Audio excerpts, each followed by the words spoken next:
working pretty much the same thing, but now from mount. Top player is going to maintain chest to chest or chest to back connection with locked hands at all times.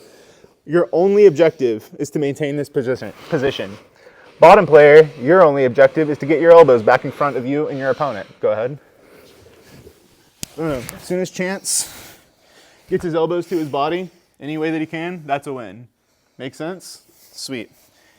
If, let's say he goes and turns, just roll. I want to maintain chest to back connection with locked hands.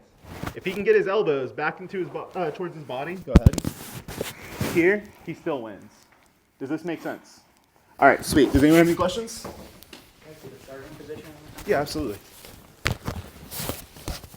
So, you want to lock your hands underneath his neck, and you want to be under both elbows. Does this make sense? I don't want to be under his elbows like this. I want to be under his elbows like this. Cool? Awesome. Yeah, good. You have the right idea. Keep using that other hand to create space to slip your elbow in. Good. Really good. Yep, yep, yep.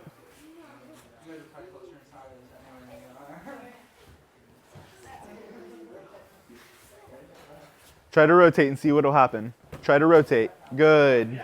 See? We can create space through rotation as well. All right. Now, we're going to get to start from here.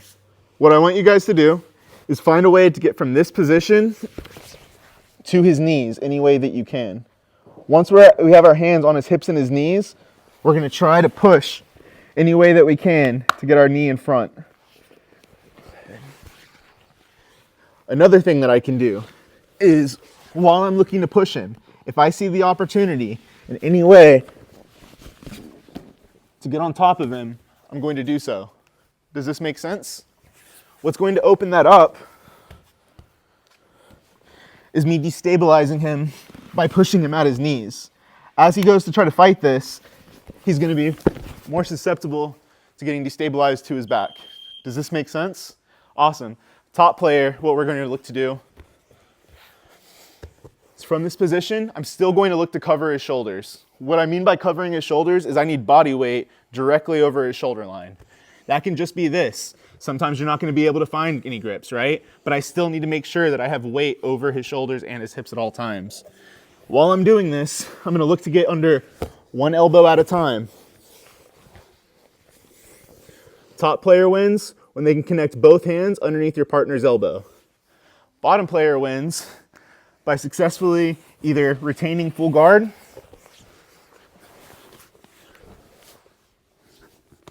or by reversing and coming up on top. Does that make sense? Any questions at all? You count butterfly as full guard? Absolutely. So what I mean by full guard is I need to get both of my legs back in front of my opponent any way that I can. So any kind of half variation, or like let's say if I was just like in a knee shield, this wouldn't really count. So I would really want to bring both of my legs in front of my partner. Cool? Sweet. All right, everyone pair up and go ahead. Remember, we're trying to get our hands to the hips and to the knees.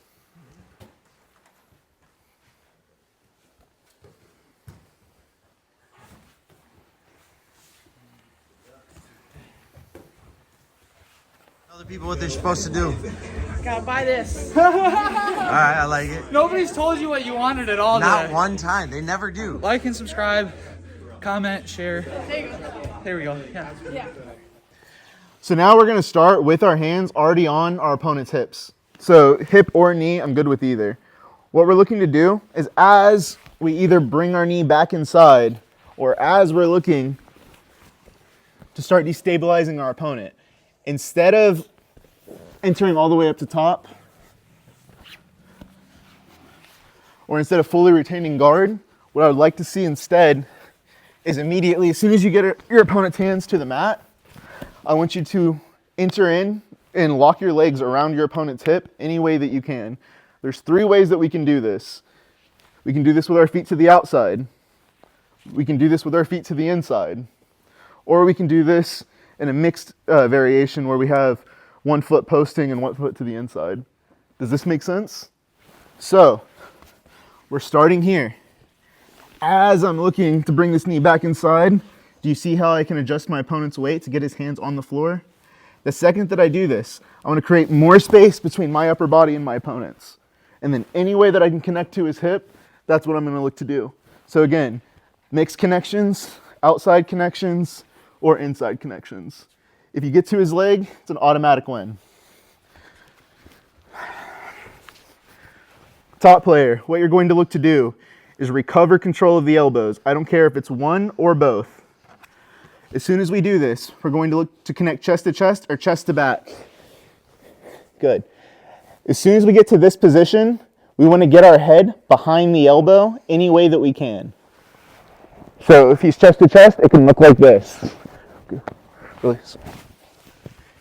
If I'm going here and he gets under my elbow and he gets behind my elbow with his head, it can look like this. I don't care how you get behind the elbow with your head. All I care is we're looking to connect chest to chest or chest to back while getting behind the elbow with our head. Does this make sense? Awesome. Does anyone have any questions on that? No? Okay, sweet. Go ahead and pair up and let's get to work. Open his knee up to the side if you're feeling a lot of pressure. The wider his knee is, the more space you're going to have to bring your knee in. If I'm pushing his knee straight down towards my legs, he's just going to be able to kind of lock his knee into my hip. I pinch and you're pushing more pressure into the mat, which makes the lock tighter for me. Okay. Does that make sense? Yeah. So I'm going to create a bigger space for my knee, boom, on the inside. Does that make sense? Yeah. And when I do this, if I have both hands doing it, even whenever he goes to underhook one of them, I can still potentially have enough time to get that knee in. Does that make sense? Okay. Sweet. Thank you. Sorry about that. All right. How'd everyone feel with that? So. All right. Go ahead. All right. Did anyone manage to get to the leg? One time? Sweet. Having trouble with it? Yeah? Okay. So what we're going to do now then is I just want you guys to start with both of your legs locked around one of your partner's legs any way that you want. They don't necessarily have to be locked as long as I have that leg controlled, so I can have my secondary leg in front. What I'm going to look to do from this position is control my partner's hands at all times. If he's touching me with his hands, he's attacking me. So I need to keep his hands off of me. Does this make sense? Pretty simple. So while I'm doing this, I'm going to get his hands to the floor. All I want you guys to do from here, you can play live. So as I'm getting his hands to the floor, I want to get both of my legs inside of his any way that I can. Does this make sense? So go ahead and like pressure a little bit more. This would be a win. For whatever reason, just stand up. This is a win. Does this make sense? But while I'm playing, the big thing that I care about doing is keeping his hands off of me. If he's touching me with his hands, it's going to be almost impossible for me to get to his legs, okay? And that's from really any position. So a lot of the times, go ahead and take mount again. Earlier, the trouble that you guys were probably having is even though you can get a leg in, do you see how close to me he is with his upper body? I'm never going to be able to enter into his legs from this position. So what I really need to do is push that upper body away from me. Even without me entering into it, you can see the ability for me to enter into this leg here. So let's just really make sure that regardless of what kind of guard we're playing, we're pushing our opponent's upper body away from us. Everyone cool with that? All right, sweet. Let's go ahead and give that a try. All right.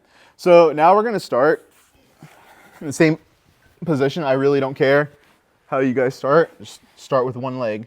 From here, as we're looking to destabilize our partner, did you guys feel how the first thing the top player wants to do is bring their upper body in between you and their lower body? It becomes pretty impossible to start getting to their legs. So now we're just going to play off of their reaction. So as we're trying to destabilize our opponent to their hands, as we're trying to get to that leg, they're going to be bringing their head in between us and their hips. As they go to do this, we can connect to two things. We can either look to connect behind the neck, or we can look to connect behind the elbow. That can look like this. It can be really any way that I can start creating separation between his elbow and his body. If I'm connecting behind his neck, I can either do so with an arm in or with no arm in. If you're looking to be able to control and hopefully be able to like heist up to your feet, you're definitely going to want an arm in. just to give you a little rule of thumb, if we're going no arm in, you're kind of like putting all of your eggs in the basket of you're finishing that person. If I'm looking to be able to potentially turn this into a sweep or just be able to control position, I'm usually going to want an arm in because now I have something else to hold on to. Does that make sense? All right, awesome. So pretty much the same game as last game. Top player is going to be looking to get chest to chest and pin me to my back. So if he does this, he wins. I'm going to be looking to do pretty much the same thing, but instead of just connecting to his hip with my feet, if he's keeping his upper body to if he's doing a good job using his upper body to keep a spacer between me and his hips, then I'm going to look to attack his upper body. Make sense? While I'm looking to attack his upper body, if he starts pulling his upper body away from me, what does that present me? The legs. So now I'm going to be able to start entering back in. Does this make sense? Anyone want to see a couple examples of that? So let's say I'm going to enter into an attack. Jim, go ahead and defend.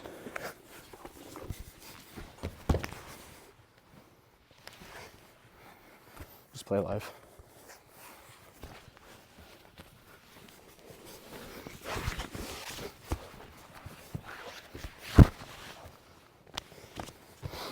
Sorry.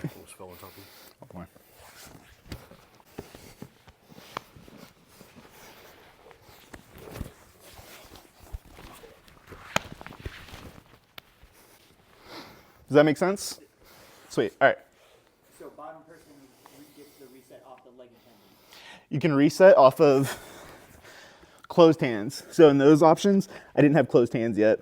I was here. So if I have a hand on his chin and a hand on his tricep, this isn't a reset for me. It won't be a reset until I can connect my hands. Does that make sense? Sweet. Same thing with so if I get behind his elbow, but let's say I just have an underhook, this isn't a reset. This would be a reset. This would be a reset. Make sense? Sweet. Any other questions? No? All right, go ahead and pair up. Go ahead and start no hooks. So from here, you're gonna start with a seat belt. Bottom player, that would be me. It'd be a weird position. All I'm going to look to do is separate or remove his hand from the side of my head. So if I separate, break his grip, that's cool. This is better. Once I do this, I want to start looking to turn to face him any way that I can.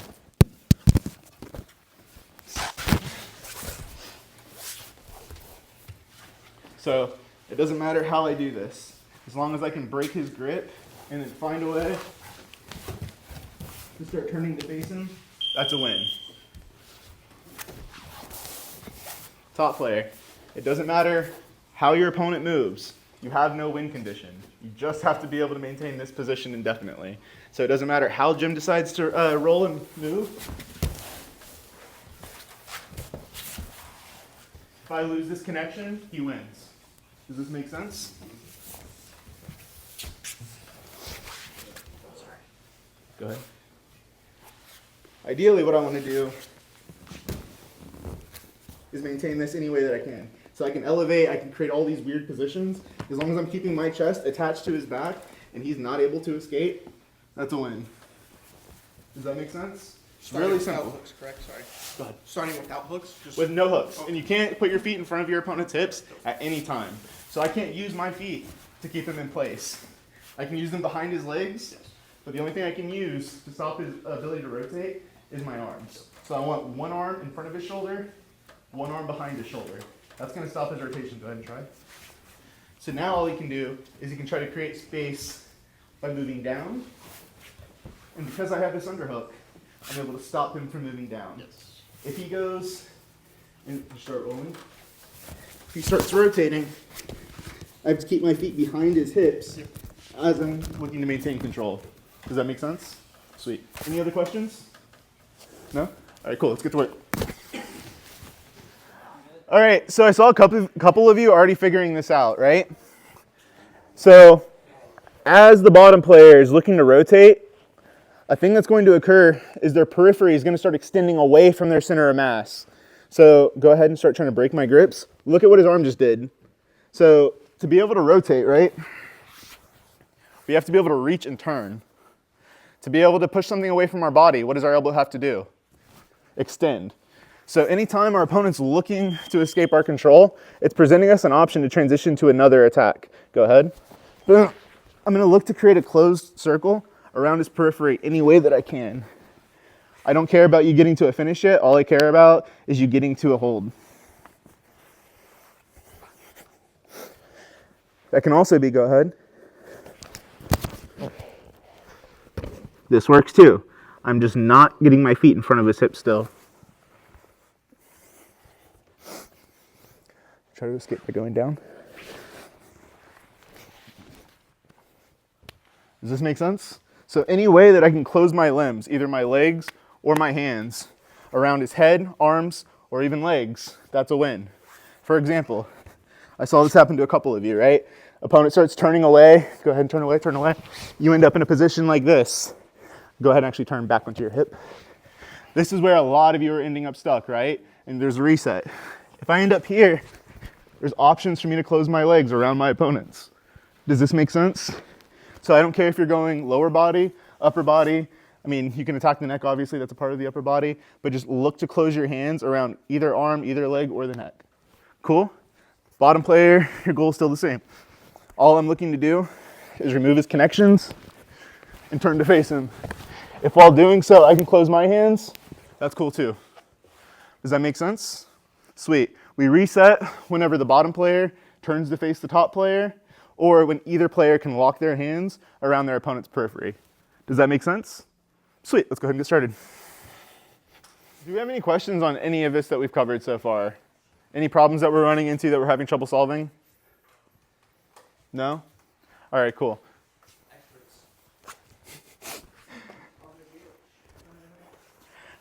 All right, so now we're gonna be looking to do the same thing, but at any point, we're allowed to start covering our opponent's hips now. So we can either cover one and look to shoot, or we can look to cover both. I don't care what that looks like. It can be a lock, it can just be open, it can be this, it doesn't matter. Just make sure that you're now starting to cover the hips with your legs any way that you can. While we're looking to do that, same thing. We're gonna look to create a closed circle around our opponent's periphery. As they're trying to escape, we need to be aware that their limbs are extending away from their body. As they do this, if at any point I feel like I'm losing chest to back connection, if you're able to come up and connect chest to chest, top player still wins. So bottom player, what this means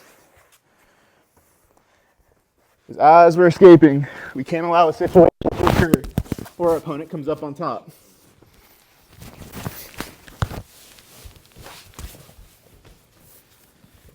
So as we're escaping, we need to make sure that we're keeping our head higher than our opponent's head, or our hips higher than our opponent's hips. If I can do one of those two things, I'm more than likely going to end up on top. If I start escaping and I can feel my partner starting to come up on top, look what he has on me. See? So his head and his hips are getting higher than mine. To be able to combat this, I need to be able to create space and make sure that my head and my hips end up on top. Does this make sense? Nice throws, dude. Oh, I'm dizzy.